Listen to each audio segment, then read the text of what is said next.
I just want to give you guys a quick update video on pretty much the channel. The channel, I haven't been on here in, who knows, 7-8 years. So, yeah, I sold, as you guys know, I sold the last EK Civic B series, fully built, turbo, 20 pounds of PSI. And I sold it and moved on with my life, did a whole bunch of different things. Yeah, maybe I could update another time, just trying to make a real quick short video here. And I ended up buying another EK. It looks practically the same color, everything similar except what's under the hood and a whole bunch of, it comes with new problems. So I kind of wanted to start up this channel again to see if people are interested in following me along for this new build, even though it's been a while. So we'll see if people want to come back and tag along and enjoy the experience I'm experiencing, even though I'm banging my head up against the wall every time I look at this thing. And yeah, so I'm just gonna go ahead and turn the camera around and show you guys the car. So this is the EK right here.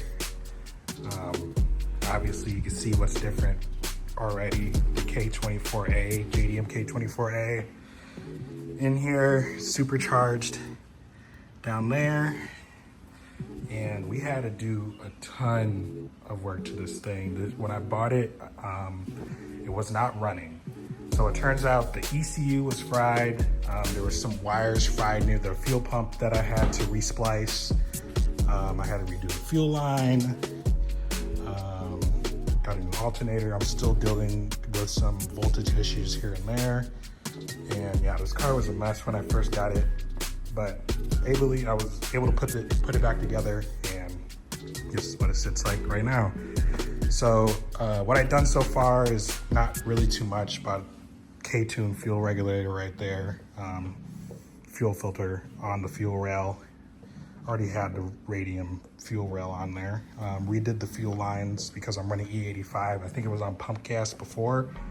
So I redid the fuel lines to have E85 compatible fuel lines, threw these VMS wheels on, 13x9.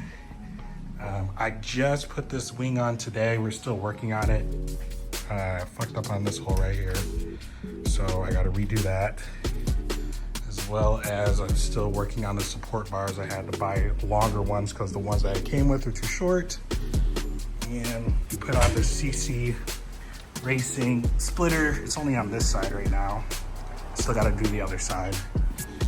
But so yeah, this is where I'm at. I mean, I have a entirely new house now, new garage, totally different. It's a 3-car garage. It's actually pretty nice. Fit the Tesla in there and the race car in the back. And yeah. I'm gonna, depending on the feedback I get on this video, I may or may not continue vlogging on this build and kind of continuing the Boosted Black Eye legacy. We'll see how my feedback goes on this. But hold on, let me do the interior of the car too. Right now we have some Evo 8 Recaros that are getting replaced. They look like trash, so I'm gonna already got the seats coming in. Security shifter, quick release, SIR, cluster, K-Pro V4, all the good stuff. Oh yeah, AEM gauges over there. Let's see over here, we got the Recaro chilling over here at the driver's side. I'm waiting on the bracket still and the passenger seat. So that's just chilling over there. So yeah, so I'm gonna post this the way it is, and you guys give me good feedback. I'll keep recording and I'll keep vlogging, I'll keep editing and continuing the EK legacy. You know, I love my EKs. I love my EKs. So thank you guys for tuning back in and always supporting me. If you're still here, it's been a long time. I know it's been a long time. Lots has changed, and maybe we could come right back. So thank you for tuning in and enjoying the video.